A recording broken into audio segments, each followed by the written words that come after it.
Every day, orange and blue today. Although, usually we got blue skies in Colorado. Usually we got those orange sunsets because God must be a Broncos fan. I always love those Broncos stickers, those bumper Broncos stickers. But today, a little bit snowy. Hope you're safe. Hope you're warm out there, Andrew Mason. I am. I'm cozy right here in my living room. I just posted my first state of the roster piece over at denversports.com. Woo! Started an obvious spot, quarterback, but we're not just talking about the starter. We're talking about the backup too, because for a lot of reasons, and I detail them in the article, you may be looking at a different number 2 than Brett Rippon, partially because of the coaching change, partially because he just wasn't good enough last year, even compared with other backups, and partially because now that we've seen what Russ can still do well, we know that he's probably going to be a little more susceptible to injury. So you're going to have to go looking for one of the higher quality backups if you're going to build this roster right in 23. And wait to see if someone like Marcus Mariota gets dumped. But either way, we're waiting now. The waiting game, we're waiting on 9 days from now. We'll be at the Shrine Bowl. And the best reporting you'll find on the College All-Star Road Trip and the draft in general, denversports.com, period, hands down. There is none higher. But by that time, within 9 days, will the Broncos have a head coach? Or at least will it be announced they've hired a head coach? Okay. I think we'll know who it is. And I think it may be reported, but I'm going to say that maybe it's not announced by then. And this would be for one specific candidate, and that's Dan Quinn. Okay. And it's Dan Quinn if the Cowboys win on Sunday. You think they can beat the 49ers? Oh, yeah, I do. Okay. Look, I'm sorry. Maybe I'm wrong here, but at some point, I think Brock Purdy's going to be exposed. And we've been waiting. We've been waiting, yes. And this is where Dan Quinn might well go to work. And I'll say this, I hopefully I'm not getting sucked in, but the Cowboys just look and feel different in this run than some of their other short playoff runs. I think they look better, frankly, as a bit of an underdog going in, rather than starting off at home and having the weight of expectation. They seem to have a different mindset out there. And it kind of reminds me, to dial it way back, it reminds me of the mindset Green Bay had when they made their Super Bowl run, when, of course, Mike McCarthy was their head coach, because that was the year where they weren't an NFC North champion. They went in as a wild card and went road, road, road all the way to the Super Bowl and then won it there. I get the same kind of vibe from this Cowboy team. Okay, Mace, we're going to play a little morning show. Ass Crack and Ball Sack, Mayhem in the AM right here on Orange and Blue today. We're going to play some morning show games. Did you just say Ass Crack and Ball Sack? Yeah, that's why Wow. AM, Mayhem in the AM. That's my normal riff when I do my talk radio voice. We're going to have traffic on the 10s, but I'm going to play Wacky Morning Radio. Exactly. And we're back. I'm going to play Would You Rather. And you get to play along with me. So would you rather, because I think the Dallas Cowboys beat a bad Buccaneers team from a division that had to have someone in the playoffs. That's my opinion. So would you rather be like Dallas, where they were rolling?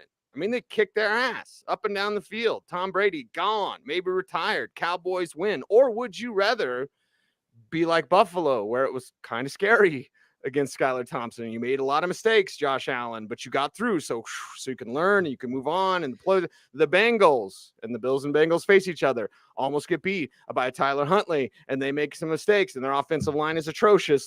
So would you rather roll against a bad team, or maybe be tested by a better than expected team, or kind of a tough out in that first round of the playoffs? Heading into now, it's Bills Bengals, and it's Cowboys 49ers, something that we saw last year, where maybe the Cowboys might have been better last year.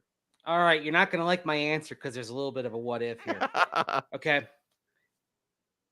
If that team were on a 5-game winning streak going into the playoffs and then rolled in the first round of the playoffs, I would rather not be that team, because I'm very much in the camp of you need to have a late season kick in the butt, kick in the nuts, wherever, to get you going. I mean, there's a reason why all 3 Broncos World Championship teams had 2-game losing streaks in December. It got everyone refocused again. So that's why I look at the Cowboys. If they came in on a run, great. They came into the playoffs after getting their tail whipped in Washington and looking ugly doing it. So I think they had the shock to the system result that they needed going into the playoffs, whereas Buffalo, they survived it. So actually, I would slightly rather be the Cowboys, just given their specific situation. Okay, all right. Every situation is different and specific, and we appreciate that here on Orange and Blue today. So Dan Quinn is the call, and could be the call before those 9 days. We'll see if they're playing. If they're not playing, then they're just flat out hiring him, right? Yeah, then why not Sean Payton? It'll be the next question we get. Why not Sean Payton? I am not convinced Sean Payton's going to take a job in this cycle. Does he stay with the Saints? As my Saints people were telling me a month ago, like Payton's going to coach here, even though they announced Dennis Allen. I know they always have to do that. No, I think he may take the year. I'd say right now, if I were putting some odds on it, I'd say for Sean Payton, it's 25% Denver, 25% somewhere else, 50% he returns to coaching next year. Why wait? To get the right situation, because if you look at the LA situations right now, Brandon Staley fires 2 coaches. A tale as old as time, a song as old as rhyme. Usually if you fire people on your staff, then it's put up or shut up time. And if you don't put up, next year, you're the one whose head is at the guillotine. And then with the Rams, I think Sean Payton, it's basically he's going year to year at this point. I would not be surprised if part of it for him is, I don't want to leave the Rams where they're down. Get them back up. Get them back to the playoffs. Maybe not winning the division, but back being competitive again. And look, if you can get Matthew Stafford healthy, the Rams will, all things considered, probably still find a way to win 9 or 10 games, and then leave on that note rather than a sour 5-12 note. And then that would open the Rams job up. So I think you might be looking at 2 LA openings 12 months from now, which fits very much hand in hand with Sean Payton building a home in Manhattan Beach and seeming to indicate that's where he'd like to spend a good chunk of his time for his coming days. So that's part of it as well. Okay. I just think it's funny, like more Chargers assistants got fired today and Brandon Staley's still the coach. Like, seriously? Yeah. Okay, Chargers, whatever. And if you're Sean Payton, you do have the luxury of waiting. Like your name's not gonna cool off if you wait another year. Oh, and that's the thing. This is not going to be Dick Vermeil 2.0, 14 years, or John Gruden for a decade. Or actually, I believe he was actually out 9 seasons in the end when he came back. It's not going to be this long, and nothing. Look, 1 year isn't going to change how he's perceived league wide. Okay, it's not. If he passes on these jobs, the narrative is going to be, okay, fine. He just didn't see something that he liked enough to take, and that's it. It's not gonna hurt his status. He'll go back to Fox. He'll have another year as a broadcaster, make a good amount of money doing that, and then go forward from there. And that's where I know that I speak of LA, but yeah, maybe a year from now you could be talking about return to New Orleans. That could be in play as well. Okay, it is Orange and Blue today. Cecil, Lammey, Andrew Mason. I think Andy has a really good question here. Mm-hmm. I think we have a really good answer. And my draft notebook, I don't know if I call it scouting notebook or draft notebook yet, but I'm working on my very first one, which is more of a newsy thing. The individual player reports will be coming to denversports.com. But my first draft notebook is something I'm working on tonight. But Andy asks, are we really upset with the Broncos giving up a first rounder if they historically haven't really landed an elite talent? Okay, it's not an unfair question, but for me, I just keep looking at offensive line and I keep going, man alive, it'd be nice to find a first round offensive tackle in this draft. Right. And here's a way to kind of think of it. Don't think of it as just like Sean Payton or no coach. Is it okay? It's Sean Payton. Is Sean Payton someone you'd rather have than say Jim Caldwell and maybe a first round right tackle? And just because you haven't found elite talent in that range in the draft, or at least a very good starter, it doesn't mean you don't keep swinging. I mean, if that were the case, the Broncos would never try to draft a quarterback, right? Which is, I would argue that if they struggle this year, is exactly what they should do in 2024. I wouldn't hold the fact that they'd struggle to draft a quarterback against that thing. So you kind of have to view it in that sense. I saw something today interesting, Cecil, speaking of like the value of a coach, applying baseball wins above replacement of football, suggesting that Sean Payton was 1 win above replacement, and that you get that a coach alone being 1 win would be worth around 1 pick. And I get that sense, but here's the thing. You're not measuring Sean Payton against just a replacement level coach. It's Sean Payton against Dan Quinn, Jim Caldwell. Right. These, I would argue, neither of them is a replacement level coach. A guy who actually goes to Detroit and has 3 winning seasons and takes them to the playoff twice, I would argue is much higher than a replacement level coach. So it's not that Sean Payton is 1 win above replacement better than just the low level. It's okay. How much better is it than Jim Caldwell? Because Jim Caldwell might be 0.75 wins above replacement, and then you're only talking about a quarter of a win. Is that worth a first round pick? Is that worth a tackle? And that's where I would argue probably not.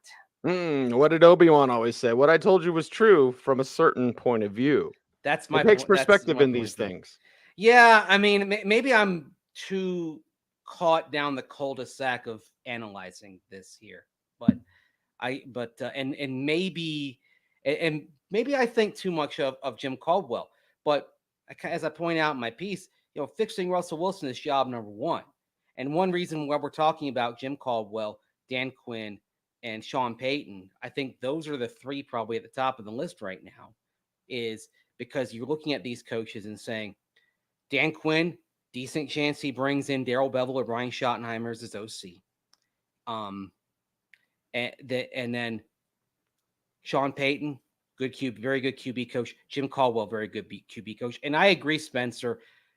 I brought the wins above replacement thing just as a discussion topic because people are discussing it. It's more of a baseball thing. I'm not even a baseball guy, Mace. I'll tell you that. But the thing about WAR as a stat is it lends itself more to individual rather than a collective. And baseball is a sport of individual matchups. That's why WAR is very illuminating in football. As I was telling somebody this morning, having exchanged messages, I said WAR is very illuminating in baseball, not so much in football. It really can't be applied. So I kind of question that. But we're trying to look at every angle of this as we're sitting here waiting through the interview process, which has at least 2 more days to go with D'Amico Ryans on Thursday and then Dan Quinn on Friday. So yes, and so that's where we're saying it. David Alley says our choices are few. Keep the draft capital, and I think that's something that has to be considered as well. You lose that first round pick. You're not picking until round 3. You have cap space, but not an inordinate amount. It's not really a good free agent class. I'm intrigued by a Mike McGlinchey, for example, if the 49ers choose not to re-sign him, but you don't have a lot of great options for retooling the line. And the other thing is this, I'll say this, no matter what players we're talking about on the offensive line, to me, the key is get Mike Munchak back on your staff because he's in town and every indication is he would embrace a return if an opportunity were offered here because he likes being in Denver. He likes being around his family. That matters to him. Yeah, get Mike Munchak back and then consider restructuring Garrett Bowles. And maybe not even this year, maybe do it next offseason. But yeah, you're going to have to rework that money because he's older. He always has been. And left tackle is going to be an issue before people want to admit it's going to be an issue. Left tackle isn't solved. It was solved and they missed the window. Now left tackle is starting to grow up on the concern level again, and smart football people will realize that. You can see it on the horizon. Now, the thing is, you can't simply cut Garrett Bowles because he's injured. So you're talking about an injury settlement. I know if you look at the contract, there's a reason. It's pretty reasonable to cut him in terms of dead money, in terms of what you'd save. But the injury kind of precludes that. That's another conversation we'll probably have about Ronald Darby as well, coming off the torn ACL. So that's why a restructure. Graham Glasgow got a restructure last year coming off the fractured ankle that he has. A restructure, I think, is going to make the most sense. And then upgrade the coaching, get somebody who can work well with Garrett Bowles. And who's to say you might be able to get at least another couple of good seasons out of Bowlesy, but you got to look over the horizon a little bit and see this. And smart teams look over the horizon. Yeah, smart teams will be doing that as Friday, the Dan Quinn interview for the Denver Broncos. And then let's say the Cowboys don't beat the 49ers. And I picked the 49ers in this one because if it's system against system, Quinn's system is check whoop ass. Orlando Franklin loves saying that. It's check whoop ass. It's very undisciplined. It's also very chaotic. So it creates problems for quarterbacks. You have a young quarterback in Brock Purdy. That's the chance right there. I will move the chess piece with that system, because that system that we all know, the Shanahan system, it's lateral movement, it's weight. It's like the water boy kicker, right? Oh, there he is. There's my B. Like, you just look along and you move laterally, and the one person, so you have a defense that is chaos and check whoop ass, and you can't really, there's no design to it. It's just go and light your hair on fire and get after the quarterback, against a system that is very specific and it's going to move you, and whoever is overrunning the play, now they got him. So I'm going to take the system, and I'm also going to take the coach. Not Dan Quinn, but Mike McCarthy's terrible. And there's D-Mac and I got into us on a coffee break there. He's like, Mike McCarthy's not that bad. I'm like, Mike McCarthy sucks, man. They're not winning because of Mike McCarthy. No team did. They win in spite of Mike McCarthy. So Mike McCarthy, Kyle Shanahan, give me Kyle in that system all day. I'll tell you what. I mean, McCarthy's been blessed to have very good quarterbacks for most of his career, because he had Brett Favre. He did have the last 3 years in Green Bay at Brett Favre. Then he had Aaron Rodgers, and now, of course, he's got Dak Prescott. I mean, if we're counting playoffs, the man has won 166 games. I mean, for a bad coach, he's won a lot of games. I guess I come down on the middle ground of Mike McCarthy. I don't think he's a bad coach. I don't think he's a great coach. I think he's somewhere in between. In Green Bay, he got fired during his 14th season. Part of what happened in Green Bay was, and it's something very common to coaches who are in a place a long time. Sometimes everybody just gets tired of the message. It just change the record. Stale. Right. Exactly. Mike Shanahan got fired after 14 seasons in Denver. Jeff Fisher was on, I believe, his I believe was coming off of his 16th full season with the Oilers/Titans when they moved on from him. I mean, it just the messages do get stale over time. And so, but yeah, I tend to take the middle ground an awful lot. I feel like reality is somewhere between the extremes. I don't think Mike McCarthy's a bad coach. And I'll say this for him. He has done well enough in Dallas, in part because it's been, give me two good coordinators and I'll just try to supervise the whole thing here. And he's got two very good coordinators in Kellen Moore and of course Dan Quinn. By the way, another thing we haven't really talked about, because I mentioned D'Amico Ryans earlier, it's two Broncos interviewees as defensive coordinators in the same game. Right. So here's a moment where we get to kind of see, similar to what we talk about when we're in Las Vegas and Mobile, we get to see the direct compare and contrast between two excellent defensive coaches and two schemes. And like you say, It's a lot more chaotic for Dan Quinn, but for Quinn and D'Amico Ryans, it's two different paths to what has largely been the same endpoint for these defenses, which is being very effective. Yeah, we are going to see who comes out on top. That's for sure. Yeah, don't Jake order Gerard. a burger at a steak. Don't order chicken fingers at a Mexican restaurant. Like, come on. Like, you know, like there are places for chicken fingers. But what if you want chicken fingers? Like go there. What if you want a burger? Well, okay, but okay. Sometimes you just go with the flow of where other people want to go. Now that being said, maybe Vic should have insisted on like I want a burger tonight. Let's go get a burger, right? The question is though. I always say this. I am the guy who in a steak restaurant tends to order like some seared ahi or something like that. Where does that stand for you? How close are you to the water? Oh, I do it over. If you're in Denver and you're ordering seafood, that's not a good call. But it's not a good. If you're in Tampa and you're next to the water, like that's a good call. You know, I live in DTC when I'm here in Denver, and so I am at the epicenter of fine steakhouses, right? Mm-hmm. And at least one of them has an ahi that is the best I've ever had. Okay, right here in Colorado, and I order it all the time. So that's where I stand. Is it Del Frisco's? It's not Del Frisco's. That's why I'm not mentioning it.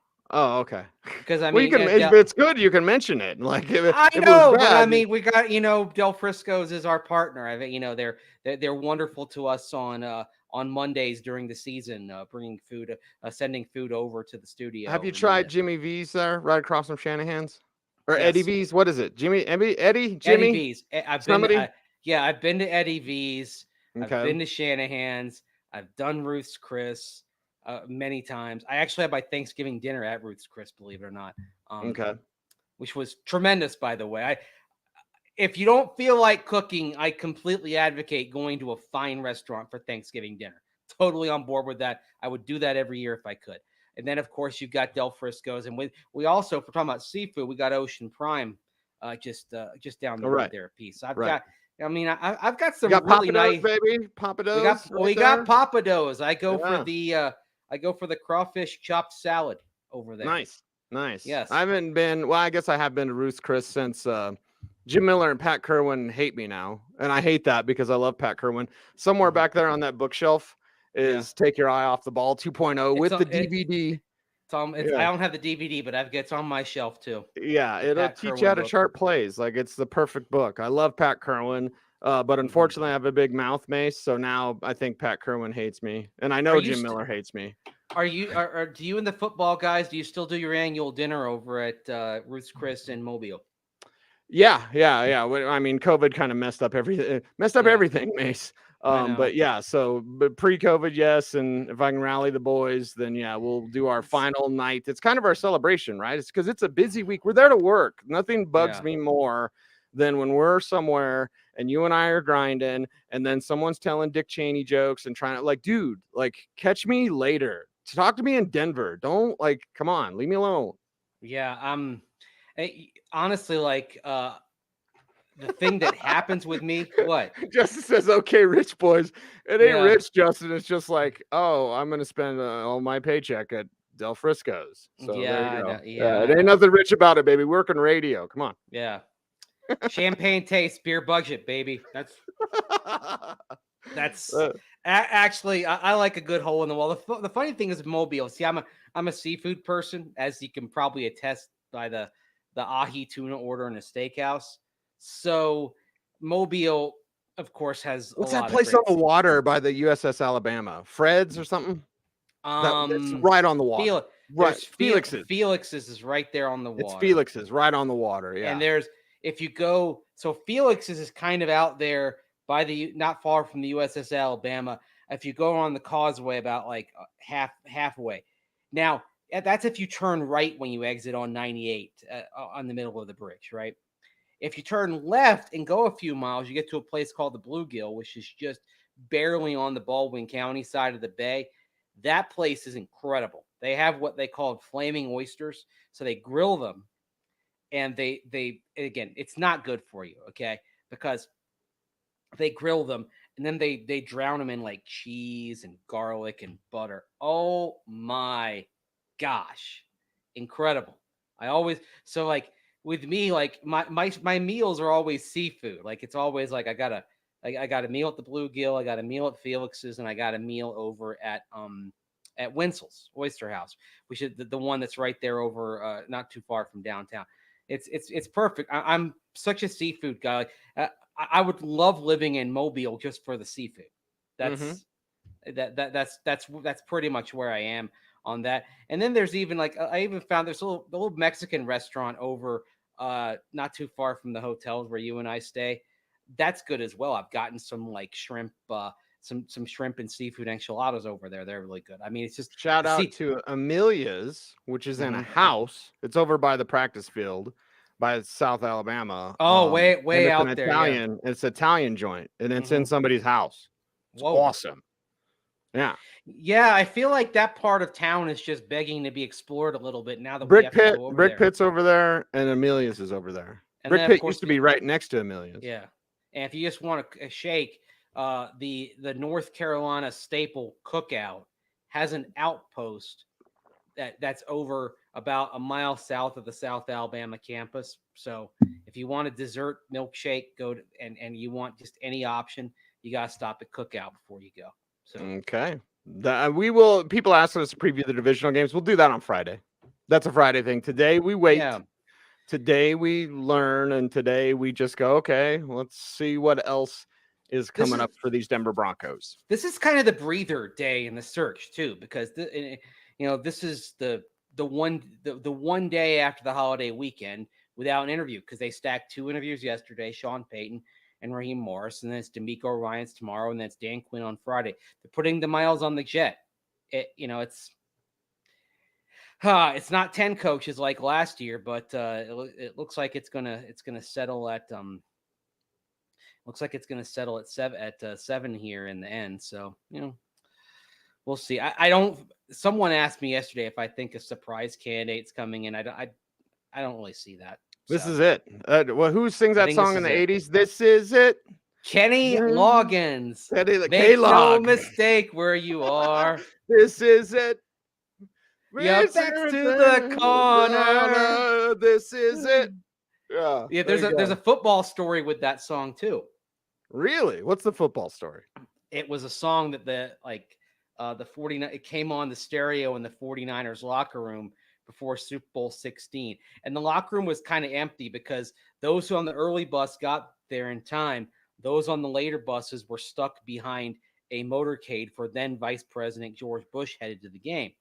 And so you had Bill Walsh and some of the players, and that song came on, and Bill Walsh actually said, "Hey, let's play that. Let's, that's the mood. This is it, And then of course they went out and they won the Super Bowl, first of 4 with Joe Montana, first of 5 for the 49ers.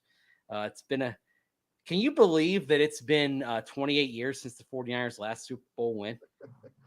It's been a minute, but we're old. Well, that's what old guys do. Remember Chewbacca? Anyway, it's orange and blue today. He's Andrew Mason. I am Cecil Lammey. We appreciate each and every one of you out there. And thank you very much for the love and all that. And just get ready, everybody, because it's coming. We coming. That's right. Denver Broncos, they'll be back, and just get the right person for the job. Get the right man. And so 10 to 7, whatever.